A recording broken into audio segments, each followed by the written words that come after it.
Baik, terima kasih untuk Anda yang masih setia bersama kami di Suara Sidoarjo, informatif, cerdas dan menghibur. Untuk interval waktu jam 9 sampai jam 10 kita nanti ngobrol seputar bisnis, karena yang namanya hidup juga ketika kita melakukan aktivitas bisnis ini bisa jadi adalah merupakan bagian dari kehidupan kita. Dan seperti biasa narasumbernya adalah dengan Roni H. Mustamu, beliau adalah Direktur Quadrant Consulting. Tema kita adalah Paralysis of Choice, bagaimana mengatasi kelumpuhan memilih akibat terlalu banyak penyedia sejenis. Dan Anda bisa memanfaatkan untuk bertanya kepada seseorang yang sudah sangat expert, karena lewat Zoom ini juga ternyata banyak partisipan yang sudah sangat, boleh dibilang, jam terbangnya luar biasa ini ya, tentang bisnis dan sebagainya. Nanti Anda bisa manfaatkan kesempatan untuk bertanya kepada beliau-beliau ini di SMS atau WA 0821 3264 109. Saya ke Pak Roni. Selamat pagi, apa kabar Pak Roni? Assalamualaikum. Waalaikumsalam, selamat Mas Panji, terima kasih. Hari ini luar biasa, sehat ya. Amin, mudah-mudahan seperti itu seterusnya ya. Sebelumnya juga kami juga ikut berduka cita atas meninggalnya pemimpin kepala daerah, yaitu Wakil Bupati Sidoarjo Haji Nur Ahmad Saifuddin SH ini, Pak Roni. Iya, kita sangat kehilangan. Saya selalu menyapa beliau itu sebagai Cak Nur, karena sejak muda beliau adalah orang yang sangat peduli dengan sesama dan luar biasa pengabdiannya pada masyarakat. Ini adalah sebuah kehilangan yang sangat besar buat warga Sidoarjo. Iya, baik. Kalau saya coba lihat di yang sudah join di partisipan Zoom ini banyak sekali nih.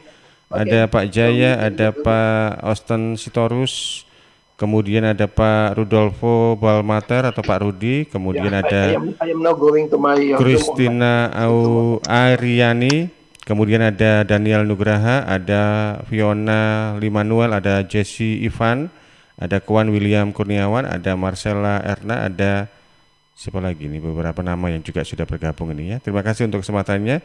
Kemudian ada nama, saya tidak bisa menyebut namanya karena hands atau gadgetnya nih yang muncul.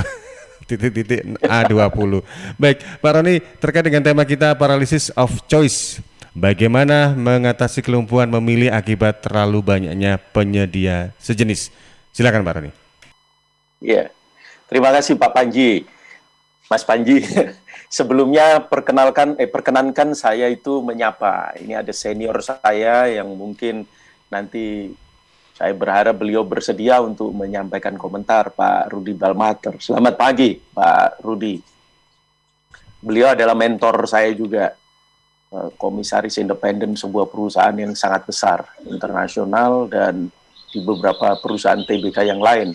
Yang luar biasa besar untuk Indonesia. Waduh, ini Mas Panji dan sahabat Suara Sidoarjo, saya sengaja menggunakan istilah paralysis of choice, kelumpuhan memilih. Beberapa di antara kita mungkin lebih familiar dengan istilah paradox of choice. Paradox of choice itu dipopulerkan melalui buku dari Barry Schwartz. Itu tentang bagaimana orang memilih atau menghadapi kesulitan memilih ketika berhadapan dengan begitu banyaknya produk-produk yang harus dia pilih. Dan itu dikaitkan dengan rasa bahagianya dia, happiness. Kita tahu orang tertentu kalau pergi ke pasar, banyak barang, terus dia merasa dia sudah memilih yang terbaik gitu. Nah, di sana itu ada istilah maximizer. Orang yang memaksimalkan, artinya orang yang merasa puas, senang sekali begitu ya, ketika dia merasa berhasil bahwa apa yang dia pilih adalah yang terbaik yang ada. Kita bertemu dengan orang-orang seperti ini setiap saat. Maximizer namanya. Tapi ada yang namanya satisficer. Orang yang merasa cukup puas, saya sudah memperoleh apa yang saya butuhkan, maka saya puas. Itu kira-kira yang terkait dengan paradox of choice dari Barry Schwartz. Nah, hari ini yang akan kita bahas adalah paralysis of choice. Tidak terlalu jauh dengan apa yang disampaikan Barry. Paralysis of choice itu lebih mengarah pada kelumpuhan memilih karena terlalu banyak pilihan. Jadi begini, gampangnya ya. Nih Mas Panji nih cowok nih. Kalau punya teman 100 orang cewek cantik semua, semua foto model, semua pinter masak, Mas Panji bisa kesulitan memilih siapa yang harus saya dekati untuk jadi istri saya. Tahu aja Pak Roni ini. Tapi kalau kenalnya Mas Panji hanya dengan satu orang, meskipun orang itu tidak istimewa, tapi itu yang Mas Panji kenal, maka peluangnya Mas Panji akan menikah dengan orang ini. Gitu. Nah, apa sebabnya kok itu muncul? Nah, ini yang saya sebut sebagai paralysis of choice. Akibat terlalu banyaknya pilihan, maka kita sebagai manusia punya kecenderungan untuk justru mengalami kesulitan memilih. Saya suka beri contoh yang kedua. Zaman saya kecil, yang namanya blue jeans, maaf keliru, yang namanya jeans itu cuma satu. Blue jeans, warnanya hanya biru aja. Hari ini, kalau kita mau pakai jeans, warnanya itu banyak sekali. Mau milih warna apa?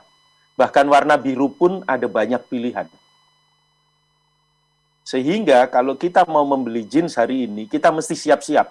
Sudah mikir sejak dari rumah, saya nanti mau beli jeans yang warna apa. Yang pertama. Kedua, sekalinya datang, jenis jeansnya atau desain jeansnya itu juga beragam. Sehingga kita dari rumah sudah harus memilih. Nanti saya akan beli jeans yang modelnya lurus pipa misalnya. Nah, hal ini Mas Panji dan sahabat Suara Sidoarjo kita hadapi. Jadi kalau dulu orang membeli jeans itu cuma sekali datang, mungkin hanya butuh beberapa menit karena dia hanya akan melihat jahitannya, apakah benar apa enggak, robek apa enggak, sudah itu dia akan beli karena pilihannya adalah blue jeans. Hari ini kita punya macam-macam, sehingga hanya untuk menentukan jeans, itu celana jeans, orang itu bisa spend waktunya, melepaskan waktunya itu luar biasa lama.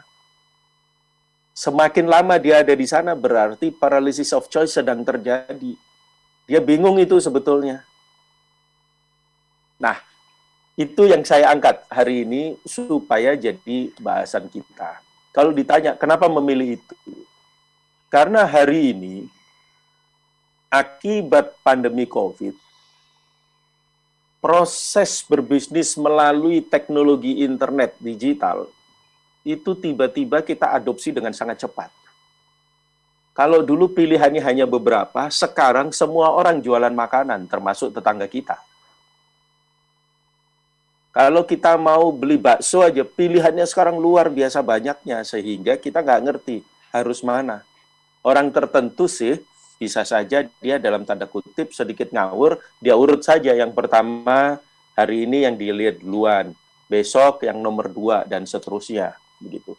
Tetapi itu menunjukkan bahwa kalau Bapak Ibu dan saya sebagai pebisnis itu harus menghadapi realita betapa sulitnya untuk menangkap pandangan mata seseorang karena pilihannya banyak sekali.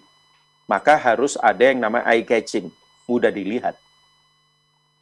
Jadi Bapak Ibu yang misalnya hari ini sedang berbisnis melalui internet, gitu, jangan lupa fotonya harus bagus, jangan asal foto. Kalau pilihannya banyak begitu, ya buat fotonya yang besar-besar, bila perlu satu foto, satu produk. Jangan 20 produk dijadiin di satu foto, orang nggak bisa lihat. Kalau nggak bisa lihat, dia malas juga. Karena apa? Karena ada pilihan-pilihan yang lain. Nah, ini adalah tantangan-tantangan kita. Nanti ada satu pertanyaan juga. Bagaimana cara kita melakukan intervensi justru pada saat orang mengalami kelumpuhan memilih? Itu kita akan bahas juga. Kira-kira itu, Mas Panji. Iya, baik. Pak Roni, sekedar informasi, siaran ini juga disiarkan juga di RGR Tulungagung FM 90,01. Kemudian di Praja Angkasa Trenggalek FM 88,9. Jadi untuk sahabat, sobat, pendengar RGR Tulungagung dan juga Praja Angkasa Trenggalek yang ingin bertanya kepada Coach Roni Hamustamu, Direktur Kuadran Consulting, silakan di SMS atau WA kami 0821 3264 109. Kalau kita bicara untuk wilayah Tulungagung Trenggalek itu kan rata-rata ya boleh dibilang mereka adalah pekerja migran Indonesia. Jadi pasti pendapatnya gede gitu ya Pak Roni ya. Jadi kalau soal-soal memilih barang, beli barang gitu nggak lihat apapun, yang penting cocok gitu ya, main feeling biasanya. Iya, ya. Tapi jangan lupa ketika kita sudah membeli terus melihat ternyata di tempat lain lebih baik, bisa muncul rasa kecewa. Nah, Seperti yang disampaikan oleh Schwartz dalam Paradox of Choice-nya tadi. baik. Ya, tadi sempat menyinggung Pak Rudi ya. Pak Rudi, halo, selamat pagi Pak Rudi, apa kabar Pak Rudi? Baik-baik, Pak. Sehat ya Pak Rudi? Baik-baik, Pak. Yes, Pak. Good morning. Selamat pagi, Pak. Iya, Pak Rudi, kalau saya mendengar portfolio yang disampaikan oleh Pak Roni tadi luar biasa ya Pak Rudi ya. Ya, cukup menarik, Pak. Kita harus belajar dari Profesor Roni. Baik, di sisi lain juga kalau melihat background dari Pak Rudi memang terkait dengan bisnis dan juga dunia ekonomi secara makro ini kan boleh dibilang bukan ecek-ecek atau bukan apel-apel tapi luar biasa. Mungkin Pak Rudi juga bisa share mengenai paralysis of choice, bagaimana mengatasi kelumpuhan memilih akibat terlalu banyaknya penyedia sejenis. Monggo Pak Rudi. Well, saya sebagai professional accountant biasanya menangani beberapa perusahaan. Memang kalau kita lihat pengalaman-pengalaman dalam bidang marketing, mereka juga harus memperhatikan this idea paralysis of choice.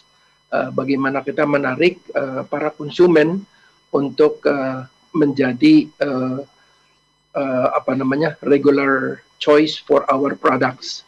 Tapi ya seperti yang dikatakan oleh Pak Roni, memang pada saat ini sekarang dengan online atau virtual process in marketing, memang kita harus memfokus dengan para produk, jangan hanya seperti dulu, memang hanya bersifat umum. Tapi sekarang mungkin kita menuju ke highly specialized choice, because pada umumnya memang dengan teknologi ini sekarang virtual, pada umumnya banyak spesifikasi yang mungkin yang kita harus menyajikan kepada customers kita. Sebab sekarang dengan teknologi ini memang we have to show all kinds of specification supaya our potential customer bisa distinguish yang dari selera mereka dan dari kebutuhan mereka.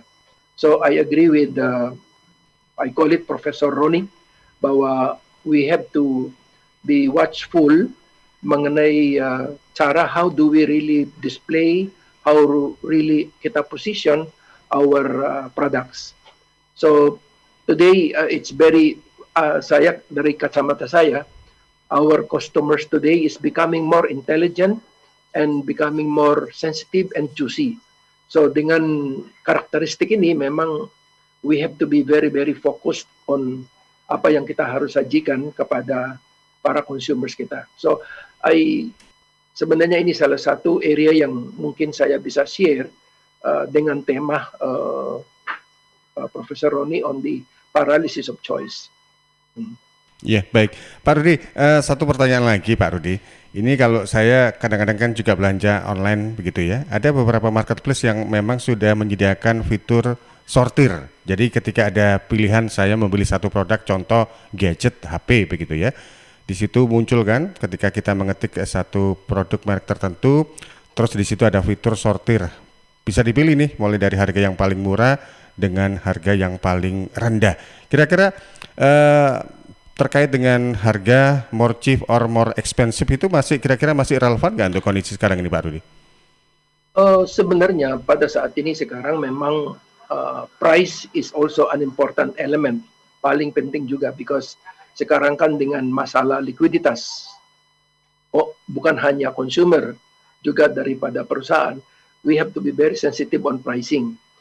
Justru itu semacam like apa yang saya lihat pada saat itu beberapa tahun yang lalu. Kenapa sepatu hanya pricingnya daripada 100 menjadi 99,5 something like that lah. Ada juga semacam satu attraction para consumers about the pricing. Tapi yang penting pada saat ini kalau saya melihat dari products, memang dari segi quality, longevity dan para usersnya, memang pada umumnya it's generally sudah acceptable. Hanya sekarang mungkin salah satu juga strategi yang mungkin harus dipikirkan is the pricing strategy, because kalau saya lihat beberapa product line in terms of quality, it's not too far from each other, tidak sebegitu jauh dari masing-masing produk. So jadi it's the pricing psychology that harus kita masukin supaya juga bisa mengattract the quality of our products, Pak. Begitu, Pak. Iya, baik. Itu merupakan satu di antara strategi kita untuk melakukan penetrasi pada pasar, begitu ya, Pak Rudi ya. Iya, Pak. Baik, Pak Rudi, Pak Roni, dan juga untuk beberapa partisipan yang lain serta untuk sahabat, sobat, pendengar di mana saja Anda berada, kita jeda dulu. Nanti kita akan ada peluang untuk bergabung kembali. News, Talk, and Music Hits. Suara Sidoarjo. Your multi-platform radio. Warga Sidoarjo dan sekitarnya, karena merebaknya wabah virus corona, pemerintah menghimbau untuk menghindari kerumunan dan kegiatan di luar rumah. Untuk itu, warga Sidoarjo dan sekitarnya yang akan melakukan pembayaran pajak kendaraan bermotor bisa lewat layanan online. Anda bisa memanfaatkan fasilitas pembayaran online di e-Samsat, Link Aja, PPOB Indomaret, Alfamart, Tokopedia, dan juga Gria Bayar BTR. Manfaatkan juga diskon berupa pemotongan nilai pokok pajak kendaraan bermotor khusus untuk warga Jawa Timur. 15% untuk roda 2 atau 3 dan 5% untuk roda 4 atau lebih. Berlaku sampai 31 Agustus 2020. Informasi ini disampaikan oleh kantor bersama Samsat Sidoarjo Kota dan Krian. Panggilan sidang dari Pengadilan Agama Kabupaten Sidoarjo atas nama Fandi Hermansyah bin Karyono. Dulu tinggal di Dusun Kedayon, RT 13 RW 4, Desa Sumput, Kecamatan Sidoarjo, Kabupaten Sidoarjo. Sekarang tidak diketahui dengan jelas tempat tinggalnya.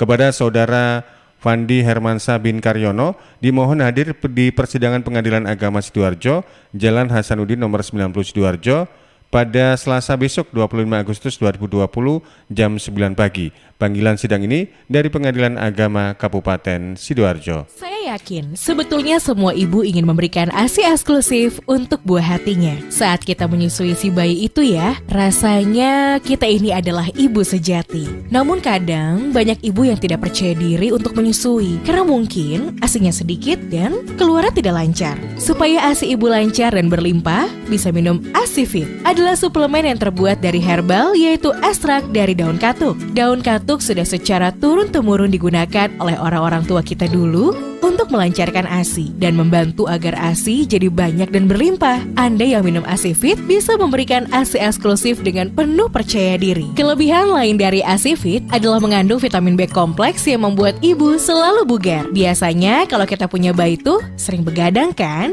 Bayinya bangun malam-malam, rewel dan nangis. Nah, dengan kandungan vitamin B kompleks di dalam ASI Fit, ibu akan selalu bugar. Sehingga ASI pun semakin lancar. Dengan ASI Fit, ASI lancar, ibu bugar, anak pintar. Ayo, dukung ASI eksklusif. Sahabat, kalau Anda mau duit total 5 juta rupiah, ikuti kuis gerakan pakai masker GPM BCA. Setiap hari 7 orang akan mendapatkan uang, masing-masing Rp100.000. Hadiah langsung ditransfer ke rekening Sakuku. Untuk itu download Sakuku di smartphone Anda. Aplikasi Sakuku adalah uang elektronik yang dikeluarkan oleh BCA. Kuis mulai 20 Agustus sampai 26 Agustus 2020, pagi jam 9:04 dan sore jam 5:04. Sahabat bisa interaktif, call WA di 031 896 1514, 031 896 1514. Kuis gerakan pakai masker GPM, persembahan dari BCA. Tisu, masker, hand sanitizer, Apalagi ya? Situ mau kerja atau mau camping sih? Kayak mau naik gunung aja. Hello, selama ini kemana aja? Ini yang perlu disiapin buat adaptasi kebiasaan baru alias new normal. Sekarang ini kita kudu dan harus terbiasa dengan kebiasaan hidup sehat, bersih, sesuai protokol kesehatan. Saat ini kita dalam perubahan pola hidup dalam situasi pandemi COVID-19. Jadi kita perlu melaksanakan adaptasi kebiasaan baru atau protokol kesehatan dalam kegiatan sehari-hari. Jangan lupa pakai masker, tetap jaga jarak, sering cuci tangan pakai sabun dengan air mengalir. Sediakan hand sanitizer kemana-mana. Kalau flu, di rumah saja. Nggak perlu bersalaman, say hello saja. Kalau nyampe di rumah, langsung mandi. Gunakan uang elektronik. Kalau naik kendaraan umum, jaga jarak. Balita atau lansia di rumah saja. Ayo menuju new normal dengan melaksanakan protokol kesehatan dan menerapkan adaptasi kebiasaan baru. Hei, udah jam berapa nih? Kebiasaan telat juga masuk new normal ya? Ada yang kurang satu, uang sakunya belum. Iklan layanan masyarakat ini persembahan Dinas Kesehatan Kabupaten Sidoarjo. Suara Sidoarjo, lembaga penyiaran publik lokal pemerintah Kabupaten Sidoarjo. Ya sahabat, kami juga siaran di Facebook serta di YouTube serta disiarkan juga di beberapa radio LPP, Lembaga Penyiaran Publik Lokal, di antaranya RGR FM Tulungagung dan Praja Angkasa Trenggalek. Untuk Anda yang mau bertanya, silakan Anda bisa memilih di kolom komentar YouTube, di Facebook atau juga di WA. Ya Pak Roni, ini ada pertanyaan dan juga pengalaman atau komentar ya dari Mbak Yulia lewat kolom komentar di Facebook. Untuk mengatasi kelumpuhan memilih karena banyaknya penyedia sejenis, entah itu dari produk maupun makanan atau barang, biasanya saya lebih memperhatikan dan mengutamakan kualitas, kehigienisan, kebersihan, kerapian, kemasan, rasa, dan pelayanan pada customer yang baik dan ramah serta cepat. Itu dari komentarnya Mbak Yulia lewat Facebook. Ada tanggapan Pak Roni? Terima kasih Mas Panji. Mbak Yulia di Facebook sangat tepat. Memang itu adalah salah satu intervensi yang sangat disarankan. Kenapa? Karena orang akan selalu ingat kualitas, bahkan dia mungkin sudah lupa berapa harga pembeliannya. Kualitas itu selalu menempel.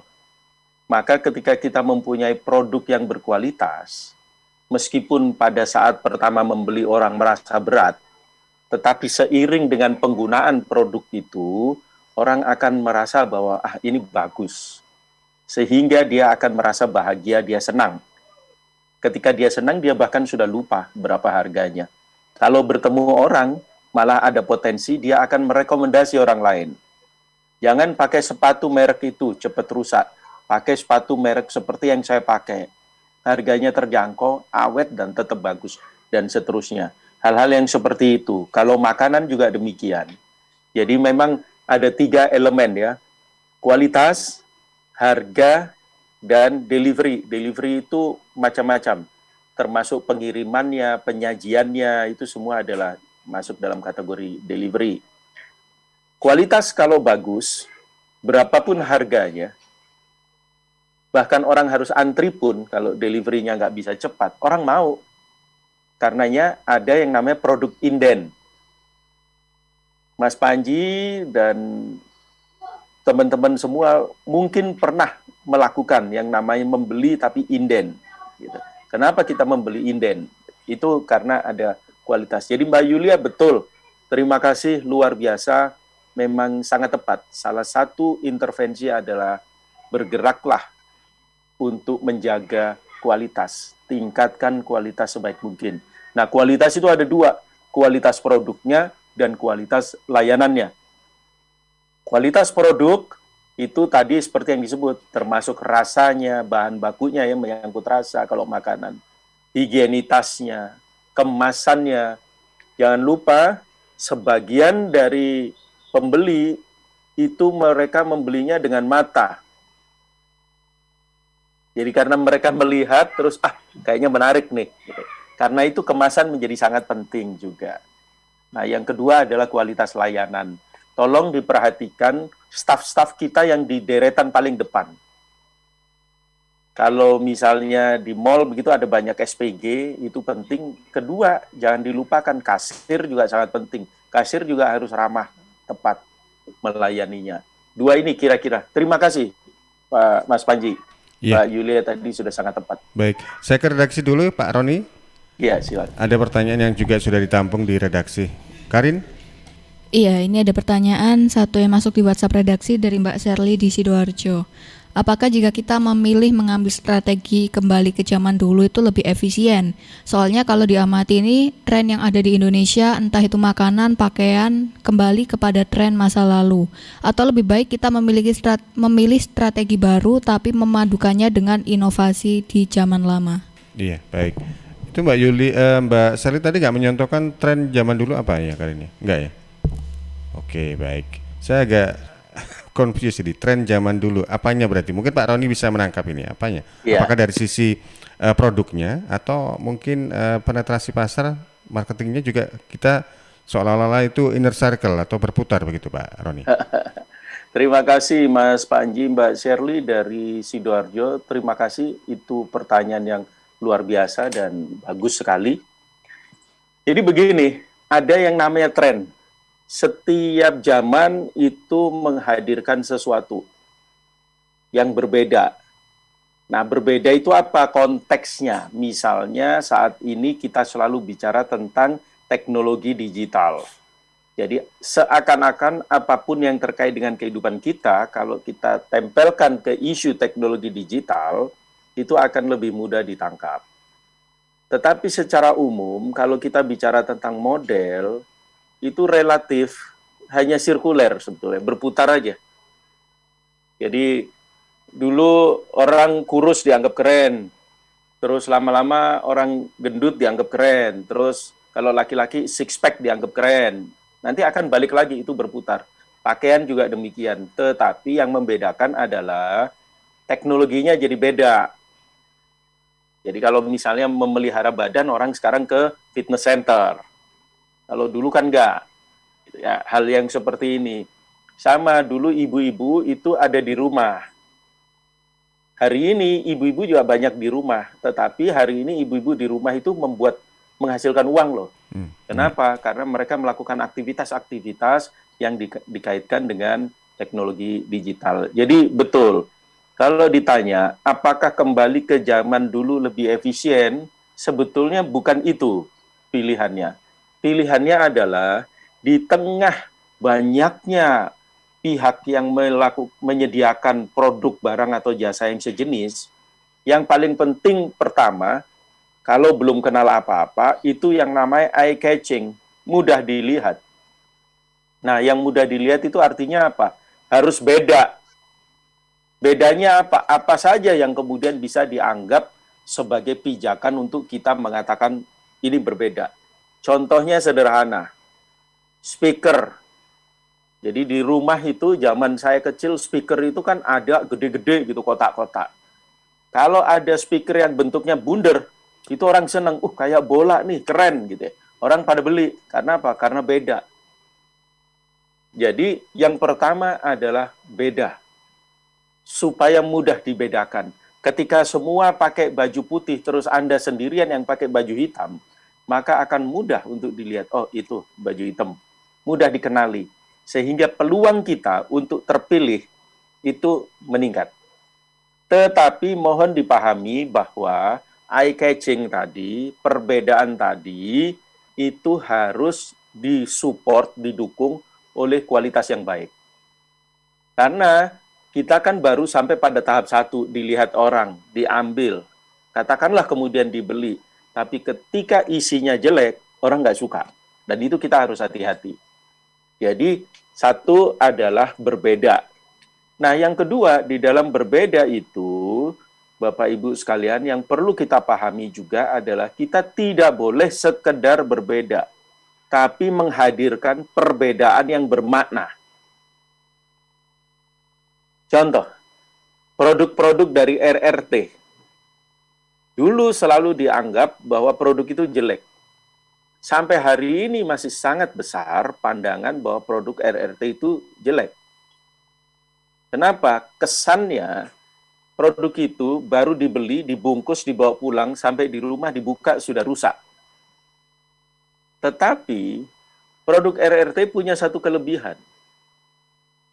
Kemasannya bagus, tampilannya bagus, fiturnya terkesan apapun yang Anda cari ada.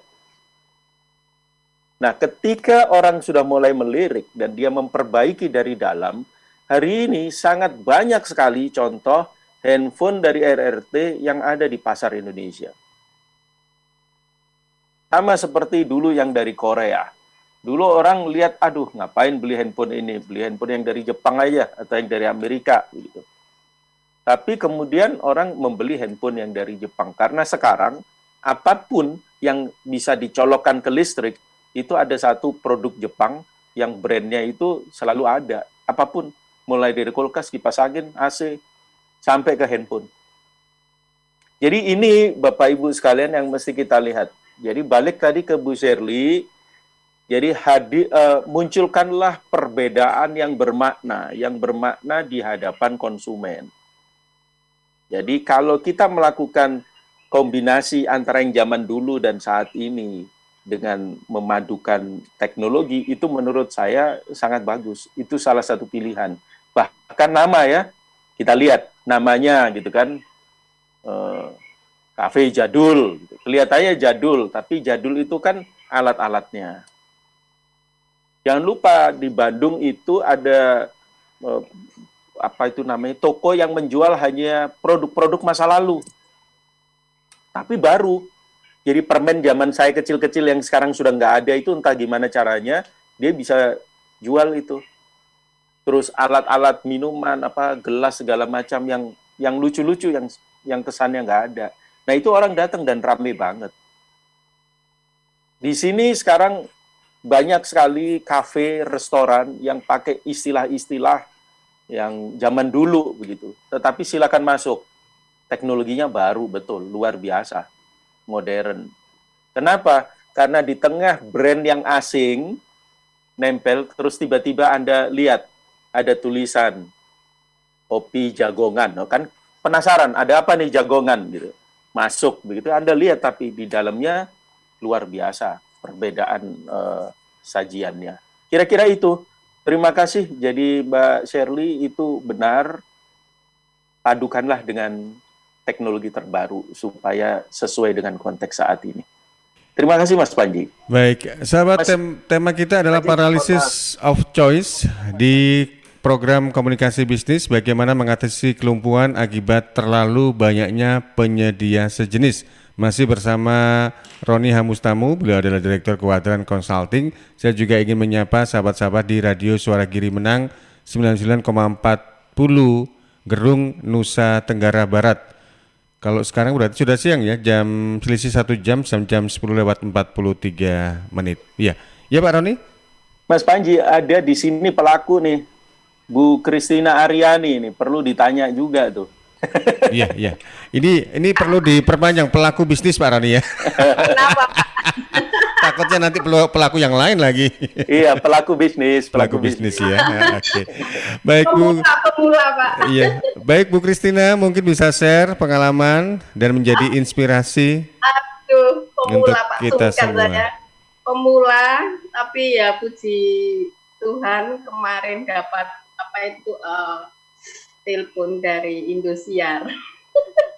Dari Indosiar kami sama teman, kami ini bergerak dalam bidang kerajinan kain ekoprint gitu. Terus kemarin itu disiarkan di Indosiar. Apa yang perlu saya bagi? Sungkan gini, merasa kami ini masih, kalau orang Jawa bilang itu timik-timik lah kok. Dapat panggilan telepon dari Indosiar, jadi terkaget-kaget. Padahal di atas kami tuh masih banyak gitu loh. Bu Aryani, ya, mungkin bisa saya bantu. Ya, apa yang kira-kira menyebabkan Ibu ini terlihat? Apa yang berbeda antara produk barang jasa yang Ibu sajikan dibanding yang lain? Apa bedanya sehingga itu menjadi terlihat khas? Diferensiasinya ada di mana ini Bu? Mungkin karena postingan saya di Facebook dan IG saya gitu ya. Tapi teman-teman tuh banyak yang posting tapi ya nggak tahu lah kok Apa ya yang beda Pak Roni? Oke. Saya gimana? Nggak apa-apa, nanti saya bantu jelasin. Ini ada yang bertanya lagi, Bu Aryani itu bisnis apa ya? Kok sampai diundang oleh TV nasional swasta gitu? Luar biasa, jarang-jarang loh ada yang dapat kesempatan itu. Kami bergerak karena hobi, ini awalnya hobi. Saya senang di fashion ya, di kain ekoprint. Pernah dengar nggak? Ekoprint. Kain ekoprint? Iya, ekoprint. Belum pernah dengar. Bahan itu dari alam, kita bukan batik ya, batik. Ini kain ini motifnya kami ambil dari daun-daunan, dari ranting. Jadi nggak ada yang sintesis, semua dari alam. Pewarnaan juga dari alam, dari kayu tinggi, kayu secang, mengkudus, itu. Kain ekoprint itu pokoknya ekoprint semua dari bahan alam, begitu Pak. Belum begitu populer ya, makanya ini masih belum populer. Kami ada komunitasnya itu. Dan kain itu digunakan untuk ini semua kain atasan maupun bawahan. Ya, terus bisa diaplikasikan juga ekoprint ini tidak hanya di kain tetapi di kulit sapi, kali domba, dan kulit kambing. Saya sudah mempraktekkan itu, dan proses pengerjaan mau dijadikan jadikan kerajinan tas dan sepatu. Hasil karya saya sudah tinggal untuk menjadikan tas, nanti saya posting juga. Iya, sudah diekspor berarti Bu? Belum, masih skala regional aja. Teman-teman di Jawa Timur aja. Ada yang yang di Australia juga tertarik mau dibikinkan. Kaget juga saya. Terus ini ada rencana mau ini ada tawaran dari Finlandia. Ada teman yang main apa gitu loh. Saya kan bahasa Inggris nggak ayo Bu, ini ada teman dari Finlandia, dia yang memfasilitasi. Iya, Bu Aryani, kalau saya boleh tanya ini, mungkin ada beberapa bisnis yang sudah melakukan atau bergerak di bidang yang sama dengan Bu Aryani. Tapi kalau secara feeling, Anda merasa ini kok saya hype atau istilahnya booming ini karena yang dilakukan Bu Aryani, apakah terlalu banyak mengekspos di media sosial atau bagaimana? Mungkin ini juga bisa menjadi inspirasi bagi pelaku-pelaku bisnis UMKM yang lain ini, mungkin di Tulungagung, di Trenggalek, atau dan juga di beberapa kabupaten kota yang lain. Saya juga senang bermain di media sosial, dan mungkin karena itu. Terus kami kan juga punya komunitas skala nasional namanya Ikatan Ekoprinter Indonesia. Terus di Jawa Timur juga namanya Sahabat Ekoprint Jatim, itu dari kalangan Jatim gitu.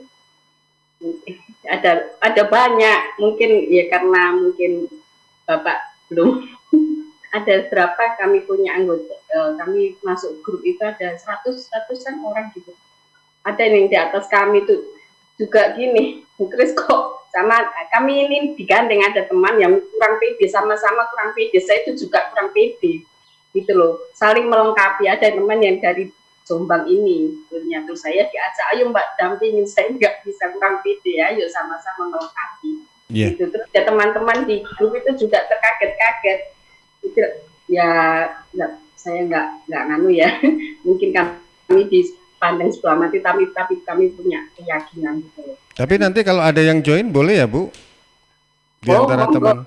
Nama sosial medianya apa Bu Aryani? Yaitu Kristina Aryani. Kristina Aryani. Ini yang di mana? Di Facebook, Instagram? Ya di Facebook. Kalau di Instagram saya tak tambahin nama Kristina Luden pakai suami. Kristina Lujeng. Luden. Oh Luden. Oke siap. Pakai LUDENK. Enggak N. Oh Luden gitu aja. N ya. Oke siap. Bagi Anda sahabat ini pendengar yang ingin bergabung join barangkali ya menambah skill atau wawasan, boleh nanti bisa DM ke Bu Aryani. Ya. Ya, saya mau berbagi ya. Baik, ada maksudnya. Matur suwun Bu Aryani, Pak Roni. Ya, terima kasih Mas Panji. Pak Roni, kurang pede terus kalau juga Iya. Ya, terima kasih Bu Aryani, Mas Panji. Mas Panji dan teman-teman semua, tadi yang disampaikan oleh Bu Aryani itu sebetulnya adalah sesuatu yang membedakan, yang mungkin Bu Aryani tidak sadar terkait dengan ekoprint tadi. Dan ini saya kaitkan dengan apa yang disampaikan Bu Shirley dari Sidoarjo tadi, yang terkait dengan perkembangan pada saat ini. Jadi kalau kita lihat, apa yang disajikan Bu Aryani kan produknya berasal dari bahan alam, tidak ada yang sintetis sama sekali. Itu adalah tren yang hari ini sedang berkembang luar biasa. Dan itu bukan hanya Indonesia, tapi global. Kalau kita punya produk-produk yang berasal dari alam, orang akan suka. Mengapa? Karena manusia hari ini sudah suntuk, sudah jenuh dengan sampah-sampah yang tidak mudah untuk terurai, sehingga kehidupan menjadi rumit. Maka semangat untuk melakukan sesuatu yang dimulai dengan kata eko, yang arahnya kepada lingkungan, itu menjadi kuat. Yang kedua, yang mungkin Ibu Aryani tidak sadar, justru adalah pada kekhasannya, motif dedaunan. Yang lain mungkin juga ada yang ekoprint, yang environmental friendly, tetapi mungkin motifnya lurik, mungkin motifnya yang lain gitu. Nah, ini Ibu Aryani ini khusus pada dedaunan. Nah, ini yang tadi saya katakan, kita ini harus punya sesuatu yang mudah dilihat, yang membedakan, tapi pembedaannya itu bermakna. Dan ini pasarnya sangat luas, Bu Aryani, tinggal nanti kenalan si A, si B, si C, begitu, karena akan luar biasa. Tolong saya ingatkan saja, hati-hati dengan pricing strategi. Strategi menetapkan harganya, itu hati-hati, karena kadang-kadang kita orang Indonesia malu-malu. Kalau untuk ekspor, pasang aja harga yang memang berlaku di internasional. Salah satu teman saya anggap sebagai malu-malu, menjual produk tas kulit yang sangat berkualitas, terlalu rendah. Akibatnya, ketika mau pameran di luar negeri, justru dituduh sebagai dumping. Artinya menjual barang dengan harga lebih murah dari seharusnya. Karena ternyata kualitasnya setara dengan produk-produk global. Orang Indonesia itu kalau sudah bicara tentang kreasi atau ekonomi kreatif, itu memang luar biasa. Hal yang menurut kita biasa, kalau di Eropa, itu bisa-bisa mempesona. Kalau di Amerika akan sangat mengejutkan. Saya beri satu contoh pengalaman saya pribadi aja, gitu kan. Ketika ada masa Halloween gitu di Amerika Utara, waktu zaman saya muda dulu, kami ada lomba, kemudian di antara teman-teman ada lomba menghias pumpkin dalam rangka Halloween. Saya ini bukan seniman dan tidak bisa melakukan apa-apa sebetulnya, tapi saya berusaha harus ikutlah supaya ada orang Indonesia ikut. Saya cuma ngupas kulitnya sedikit-sedikit, diberi lilin di dalamnya, tetapi kalau orang kulit putih itu senengannya kan hanya model hantu-hantunya kulit putih begitu aja. Nah, kalau kita ini gambar sedikit yang model kayak Bali begitu aja, mereka kaget. Karena kaget saya juara satu, padahal saya bukan seniman, sama sekali. Kalau Bapak Ibu minta saya melukis, saya juga nggak bisa. Gitu. Tapi di tengah keterpaksaan seperti itu, ketika yang lain itu sama saja, nggak bisa dibedakan alias sejenis, maka apa yang terlihat pertama akan menjadi sangat baik. Jadi Ibu Aryani harus penuh semangat, begitu. Percayalah bahwa produk ekoprint yang Anda garap itu luar biasa dan pasarnya pasti keras lakunya, terutama di negara-negara yang maju yang sangat peduli dengan isu lingkungan. Ya, Pak. Nah, yang kedua, Bu Aryani tadi mungkin tidak menyadari ketika menganggap, saya biasa-biasa aja, yaitu teknologi informasi, medsos. Hari ini, siapapun pelaku UMKM, kalau tidak punya Instagram atau Facebook atau Twitter, Anda kehilangan peluang. Jadi kalau belum punya, segera saja membuat Instagram, terutama Instagram, gitu ya, Facebook, gitu. Itu bagus juga. Kenapa? Karena bisa menyajikan foto-foto. WhatsApp, Line, itu juga Anda harus punya. Kenapa? Karena itu bisa digunakan untuk mempromosi produk. Kalau Anda merasa tidak nyaman, kalau saya kirim direct message, nanti orang terganggu terima pesan saya, pasang di status. Karena orang akan melihat tiap 24 jam status di WhatsApp itu kan bisa berubah. Nah, satu hari Anda bisa juga memasang beberapa status. Jadi pesan saya yang tadi Ibu Aryani, dorong, tingkatkan kualitas, tetaplah bertahan menjadi berbeda, tapi perbedaan yang bermakna. Dalam hal ini adalah kepedulian lingkungan. Dan yang kedua, betul itu maksimalkan medsos. Tapi upayakan supaya medsosnya itu tampilannya lebih asik, lebih bagus. Nah, terkait medsos ini, ada sesuatu yang penting untuk jadi perhatian.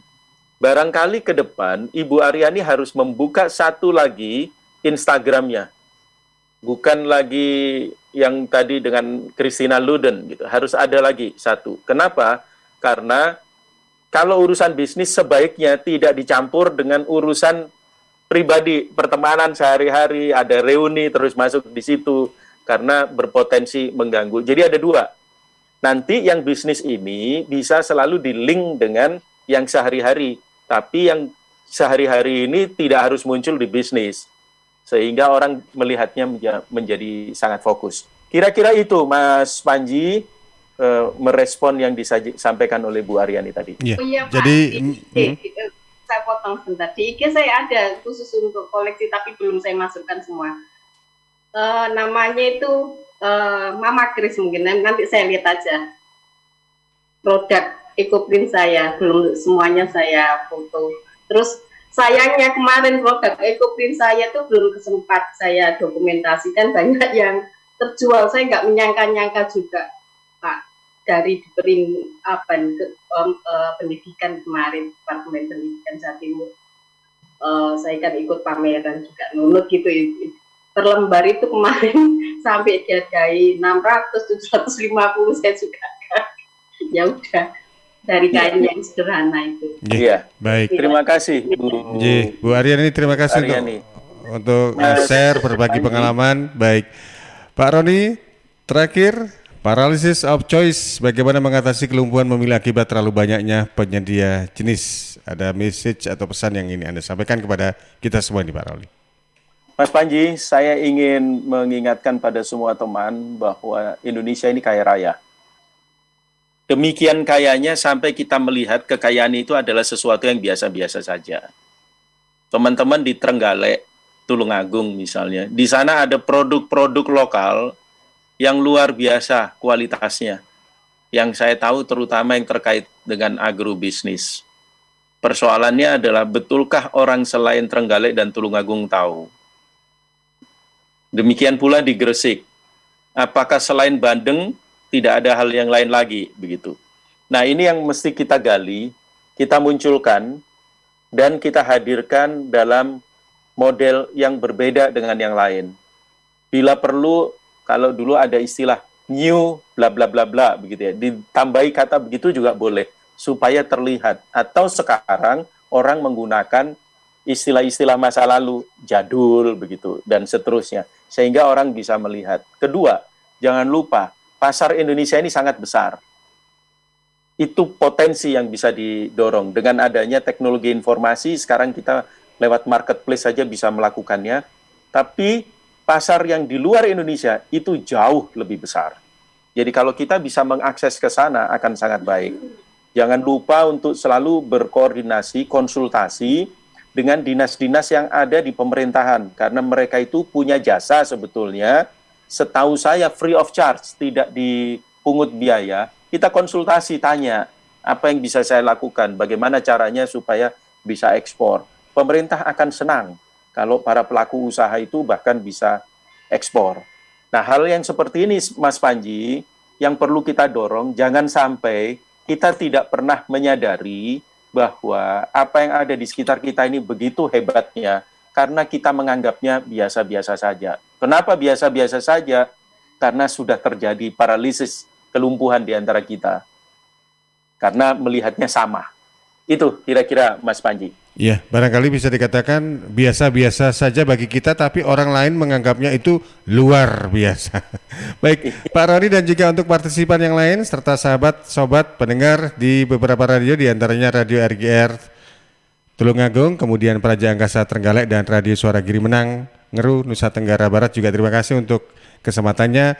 Selamat pagi, selamat beraktivitas, selamat berbisnis, dan salam sehat untuk kita semua. Terima kasih, sampai jumpa.